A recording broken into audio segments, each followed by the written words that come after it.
Hello everyone. स्वागत है आप सभी का आज के इस वीडियो के अंदर और मैं हूं आपका दोस्त उदित महेश्वरी।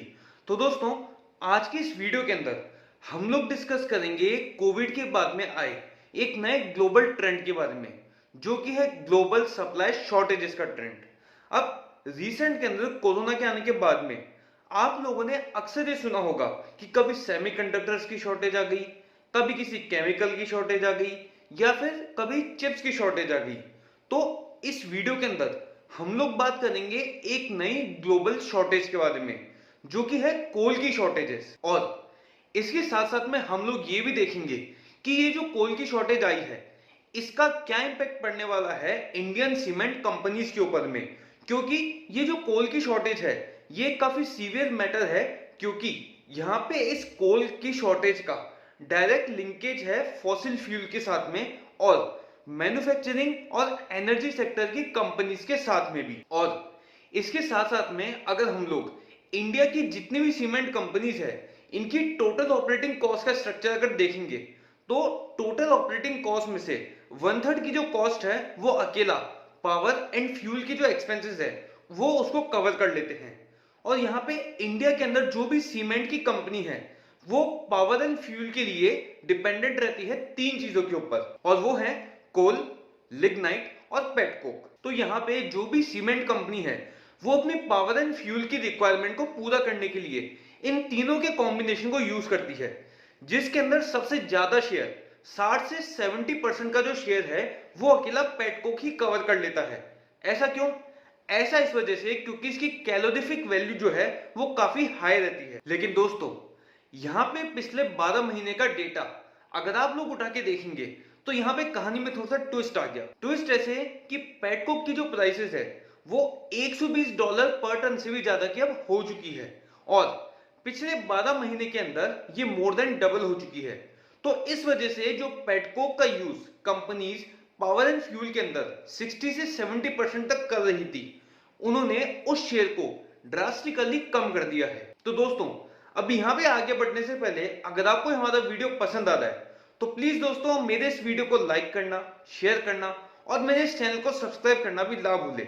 साथ ही साथ में प्लीज कमेंट सेक्शन में बताइएगा कि वीडियो को कैसा लगा। और इसके साथ साथ में अगर आप लोग अभी तक अपना डीमैट अकाउंट नहीं खोले हैं, अपनी इन्वेस्टमेंट जर्नी को शुरू नहीं किया है, तो मैं नीचे लिंक डाल रहा हूं अपस्टॉक्स का, जिसमें क्लिक करके आप लोग अपना डीमैट अकाउंट खोल सकते हैं और अपनी इन्वेस्टमेंट की जर्नी को भी स्टार्ट कर सकते हैं। तो अब अगर हम लोग हमारे इस वीडियो को आगे कंटिन्यू करें, तो जैसा कि मैंने आपको बताया था कि पेटकोक की प्राइसेस डोमेस्टिकली और इंटरनेशनली काफी बढ़ गई थी। तो ये बढ़ने के बाद में जो सीमेंट की कंपनीज थी, इनके मार्जिन के ऊपर खतरा पैदा होना ऑब्वियस सी बात थी। तो अब इससे बचने के लिए इन कंपनीज के पास में सिर्फ 2 रास्ते बचे। पहला रास्ता कि वो अपनी सीमेंट के जो रेटें थी उसको इंक्रीज कर दें, या फिर दूसरा रास्ता जो इन कंपनीज ने चुना कि अपने एक्सपेंसेस को कम कर दे। तो यहाँ पे उस चीज को कम करने के लिए इन कंपनीज ने पेटकोक का इस्तेमाल करना कम कर दिया और उसको रिप्लेस कर दिया इंपोर्टेड कोल से और सोलर से, ताकि इन कंपनीज के जो मार्जिन हैं वो प्रोटेक्ट हो जाए। तो अब यहाँ पे जो अल्ट्राटेक सीमेंट और डालमिया भारत थे, उन्होंने अपने पेटकोक के शेयर को 30% और 60% अपने टोटल पावर एंड फ्यूल के कंजम्पशन में से रेस्पेक्टिवली रिड्यूस कर दिया था, और यहाँ पे इसकी जगह ले ली इंपोर्टेड कोल ने। तो अब अगर आप लोग ये जो सीमेंट इंडस्ट्री की कंपनीज हैं, उनका अगर पावर एंड फ्यूल का स्ट्रक्चर देखेंगे, तो उसके अंदर इंपोर्टेड कोल जो है वो अब 50 से 55% का जो शेयर है वो होल्ड करता है, और इसके अलावा बचा हुआ जो शेयर है गया 45 से 50% के आसपास का, वो होल्ड करता है डोमेस्टिक कोल और अदर ग्रीनर फ्यूल्स। अब इन लोगों का ये जो कॉम्बिनेशन था वो तब तक सही था जब तक कोल की प्राइसेस डोमेस्टिक लेवल और इंटरनेशनल लेवल दोनों के ऊपर रीजनेबल थी। लेकिन जैसे ही इन दोनों लेवल्स पे, यानी कि डोमेस्टिक लेवल और इंटरनेशनल लेवल, इन दोनों जगहों पे कोल की प्राइसेस जैसे ही इंक्रीज होना चालू हो गई, वैसे ही कहानी सेम वहीं पे आ गई जहां से शुरू हुई थी।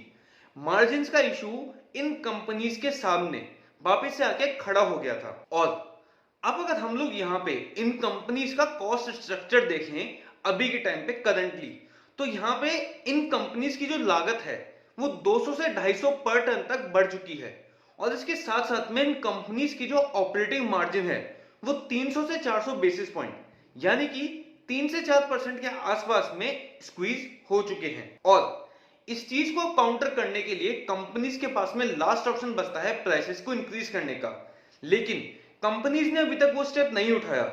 इसकी दो वजह थी, पहला तो मानसून सीजन और दूसरा रीजन था कोरोना की वजह से आई अनसर्टिनिटी। लेकिन ऑटोमेटिकली कंपनीज के पास में जो लास्ट ऑप्शन बचेगा वो यही बचेगा कि वो सीमेंट की प्राइसेस को इंक्रीज कर दे।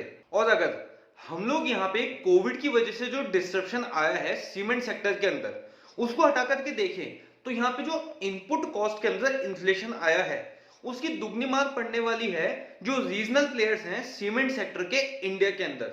अब ये जो इनको दुगनी मार पड़ेगी इसकी दो वजह है, पहला तो ये कि इनकी बैलेंस शीट का खराब होना और दूसरा इनका रीजन रहेगा इनके वीक मार्जिन प्रोफाइल्स की वजह से। और इसके साथ साथ में सीमेंट सेक्टर के अंदर जो बड़े प्लेयर्स हैं वो सीमेंट की प्राइसेस के ट्रेंड को डिसाइड करते हैं कि वो इंक्रीज होगी या फिर वो डिक्रीज होगी या फिर सेम बनी रहेगी। और इसी के साथ साथ में अगर हम लोग देखें श्री सीमेंट्स को तो श्री सीमेंट्स के केस में भी जो इनके कॉस्ट सेविंग मेथड्स हैं वो सारे के सारे एग्जॉस्ट हो चुके हैं, क्योंकि यहाँ पे ये लोग भी इंपोर्टेड कोल के ऊपर काफी हद तक डिपेंडेंट थे।